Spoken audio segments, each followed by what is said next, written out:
Are you curious about the secrets of high achievers, the power of flow state, or how elite performers stay at the top? Could a single book change your life or reprogram your mind for success? If you're struggling with mental health or personal growth and want to take your life to the next level, join me as I summarize and break down the most impactful lessons and insights from 10 must-read books that have been mentioned in the first 7 episodes of the Evolving Potential podcast. Whether you're a bookworm or just looking for some inspiration, this video is going to be packed with valuable information from mental health, peak performance, leadership, spirituality, personal growth, and more to help you expand your knowledge and tap into the power of your mind.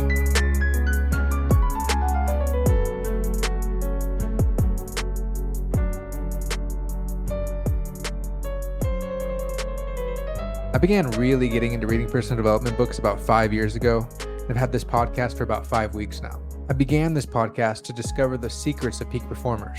What are they learning to get to the top and stay there? One book has really changed my life and sparked my curiosity about the mind. And to this day, it's my favorite book. And that book is in this video, so stick around. Let's dive right in. Could you imagine having a scar on your face that makes you super self-conscious, getting a surgery to fix it, thinking that it'll change the way you feel about yourself or how you're showing up in the world, only to be just as self-conscious after it's gone? A plastic surgeon named Maxwell Maltz witnessed countless examples of people changing their outward appearance and yet being stuck with the same internal attitudes and feelings. He became so intrigued by this that he began studying the psychology of self-image. In 1960, he wrote a book called Psycho-cybernetics, and to this day, it's a seminal work in the field of personal development. He discovered that if people didn't change their self-image, that they would struggle to make any changes in their life. Their outward appearance would change, but their internal attitudes and feelings would stay the same. Some have tried positive thinking about the future without actually addressing the beliefs about their self-image. If you've ever made a New Year's resolution to lose some weight and failed altogether or gained it all back, or perhaps you vowed to start saving money and then just ended up blowing it anyway. Maxwell Maltz would call this the snapback effect. And like a rubber band being pulled away from an anchor point, it will always snap back to the image that we have of ourselves. We often become identified with certain limiting beliefs that we hold in our subconscious mind, such as, well, I struggle to save money, I don't have good self-control, I'm not a motivated person, etc. And these become the statements that cause us to snap back. We have to prove they're true, even if we change our behavior temporarily. Maxwell Maltz says, the self-image sets the boundaries of individual accomplishment. It defines what you can and cannot do. Expand the self-image and expand the area of the possible. The development of an adequate self-image will seem to imbue the individual with new capabilities, new talents, and literally turns failure into success. So for a fascinating look into the power of our self-image and how to program ourselves for success, check out this book. Did you know that Sylvester Stallone strongly believes in the power of the subconscious mind? That he wrote Rocky only 3 months after having a hypnotic induction video made for him by a gentleman named Gil Boyne? The author of the book Self-Hypnosis and Other Mind-Expanding Techniques was written by the protege of Gil Boyne, named Charles Tebbets. Tebbets himself became known as a grand master of hypnosis, and he studied many of the greatest hypnotherapists. The basic theory behind his work is very similar to Psycho-cybernetics, because it suggests, as the famous Milton Erickson said, that our subconscious mind becomes out of rapport with our conscious mind. In the opening line of the book, he says, thousands of pages have been written advising us to cast off our negative attitudes and think positively. We read the words, we agree with the principles, and we continue to act as our old established habits dictate.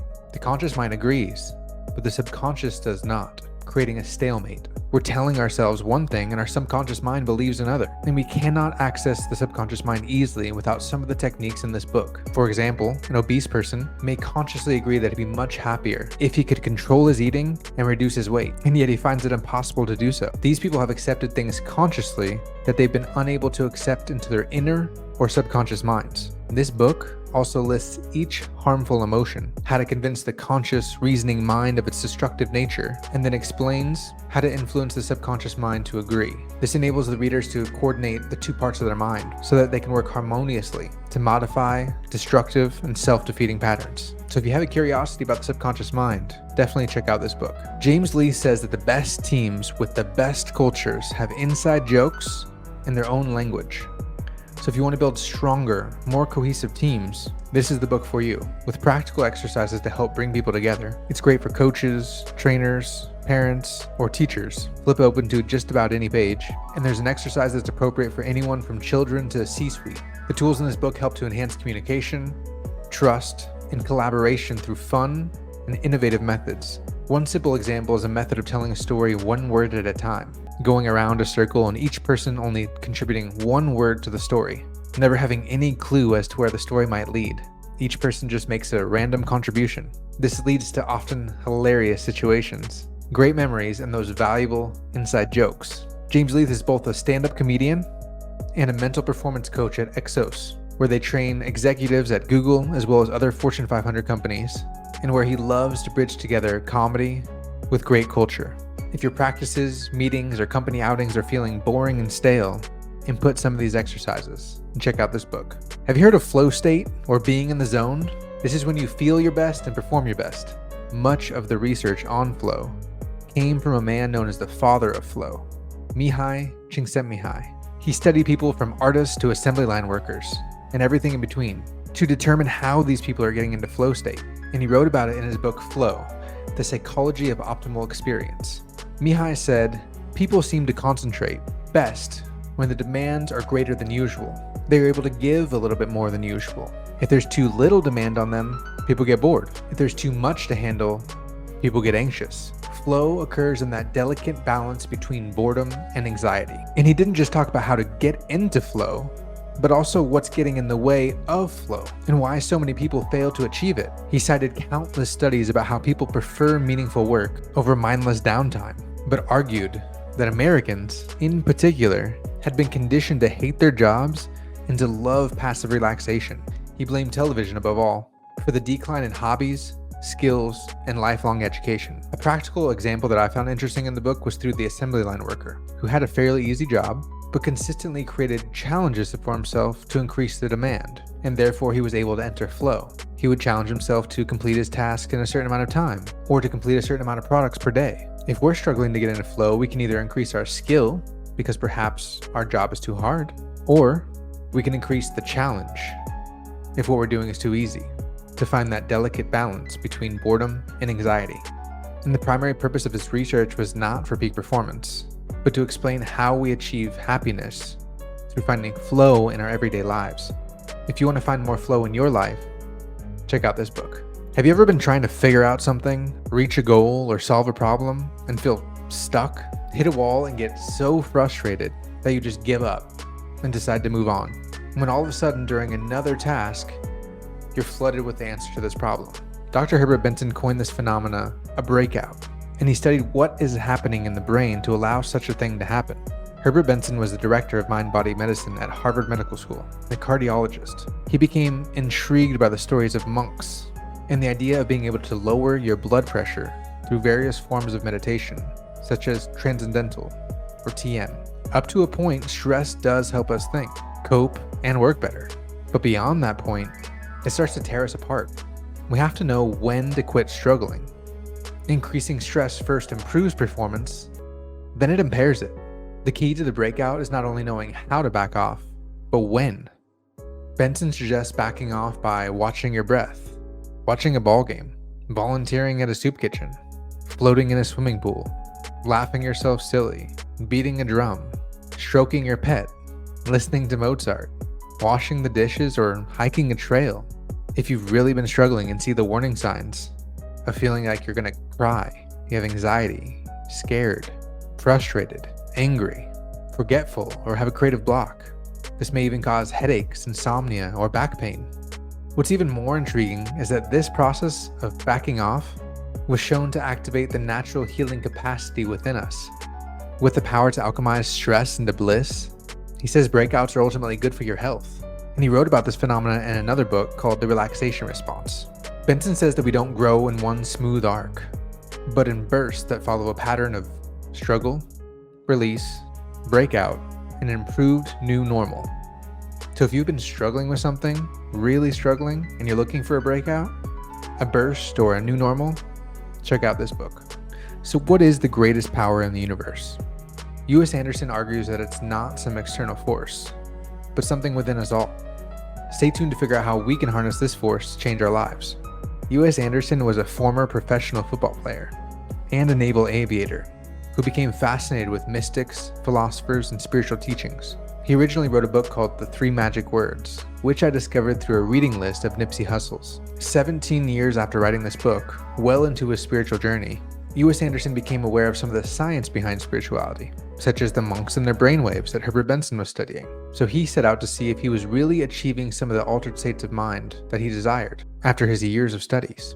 He used something called an alpha meter to measure his brainwaves because he realized that that was the brainwave that monks were regularly experiencing during meditations. He was really frustrated to figure out that he struggled to achieve alpha, and so he set out on a journey to figure out what he could do to improve his ability to get into an alpha state. In this book, he talks about meditation, visualization, massage, diet, and more in his journey to increase his alpha weight and discover the science behind these altered states.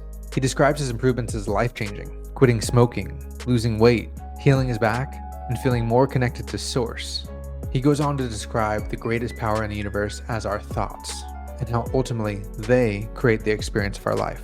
If you find yourself interested in the intersection of science and spirituality, and the beginnings of biohacking, check out this book. Have you heard of the altered states economy? This includes sporting events, concerts, coffee, drugs, porn, gambling, and even therapy. This is anything that changes our state of mind. And Americans are spending $4 trillion a year to alter their state of mind. In this book, Stealing Fire, authors Stephen Kotler and Jamie Wheal discuss ancient Greek festivals, modern-day Burning Man, and microdosing to uncover why this is such a big part of our lives, and the purpose, benefits, and even dangers of regularly altering our states of mind. Often we believe that the goal is to establish traits, to change, to genuinely feel better outside of these experiences, not just during them. But too often, people can become bliss junkies, chasing altered states, and never actually achieving the long-lasting traits. Jamie Wheal says that most of us are tired, wired, stressed, and constantly reflexive. But in an altered state, something very different happens to our minds. Our inner critic finally shuts up, and we get relief from our constant mental chatter. These altered states can enhance creativity for artists, boost productivity for entrepreneurs, and enhance performance for athletes, which is why this is being studied as wide as the Navy SEALs, the NFL, to Silicon Valley. In this book, Navy SEALs are said to be able to learn languages in 6 weeks as opposed to 6 months by accessing these altered states. Bringing together the teachings of the book Flow and the Breakout Principle, Kotler creates his own flow cycle: struggle, release, flow, recovery. This book urges us to explore, experience, and understand these altered states to evolve human potential. Do you wish you could read faster, remember more, and learn more effectively? Jonathan Levi says that the illiterate of the 21st century are not those who cannot read or write, but those who cannot learn, unlearn, and relearn. In his book, The Only Skill That Matters, Levi emphasizes the critical importance of learning how to learn. He argues that in our rapidly changing world, the ability to acquire new skills quickly and efficiently is a superpower and is the key to our success. He introduces practical techniques for enhancing our cognitive capabilities, such as speed reading, memory improvement, and accelerated learning strategies. Through metacognition, which is thinking about our thinking, we begin to pick up our learning styles and improve them. Through memory techniques, mnemonics, and visualization, we learn how to improve our ability to both retain and recall information. We learn how to read faster through chunking, minimizing subvocalization, which is not saying the words to ourselves. And through the use of pointers, we can develop our vision for speed reading. This book combines psychology, neuroscience, and personal anecdotes to provide a comprehensive guide to mastering the meta skill of learning. If you want to stay competitive and relevant in any field, this is the book for you. Have you ever had a job or been on a team where leadership tells you what the standard is, and yet no one seems to follow it, and no one seems to care or do anything about it, so you just kind of give up? Urban Meyer is one of the most successful college football coaches of all time, with 3 national championships and the third highest winning percentage in college football history, and that one of the biggest mistakes the leaders make is failing to hold people accountable for behavior that is inconsistent with the culture. He says that if you permit it, you promote it. Meyer describes 3 steps to building a great culture. Believe in the core values you want to instill. 2, communicate these values with clarity and consistency. And 3, hold individuals to the standards that you put in place. He says that leaders create culture. Culture drives behavior, and behavior produces results. Above the line means thoughtful, conscious, and in line with the overall vision. Below the line is impulsive, selfish, old habits, and reacting without thinking. It's important to understand that every organization has a culture, either by design or by default. If you happen to be in a position to improve the culture of your home, your work, or your team, check out this book. What if mental health disorders are often just brain health issues? What if we could shift the focus from diagnosing and treating symptoms to addressing the underlying health of the brain to create more lasting and effective treatments? Dr. Amen's book, The End of Mental Illness, takes a groundbreaking approach to mental health, and he offers practical strategies to improve our brain health and alleviate our symptoms. In addition to the futuristic brain scans that he does, where he's able to target specific areas, he also talks about the power of nutrition, such as omegas, and high antioxidant foods, the research on exercise improving mental health, supplements such as vitamin D, stress management, and a strong support system, sleep, and an overall holistic approach to mental health. If you've experienced or you know someone with ADHD, anxiety, PTSD, depression, or addictions, and you're more curious about a holistic approach or what solutions might look like beyond mainstream medicine, check out this book. So from self-image to subconscious mind, team building, the psychology of flow, breaking out of a funk, the power of our thoughts, science and spirituality, altered states of mind, learning how to learn, culture, and brain health, these books offer incredible insights and practical strategies to help you unlock your potential and achieve whatever goals you have. If you enjoyed this summary, make sure to check out the podcast. On Evolving Potential, we go into deep dives on each of these topics. So don't forget to like, subscribe, and share. And thank you for watching.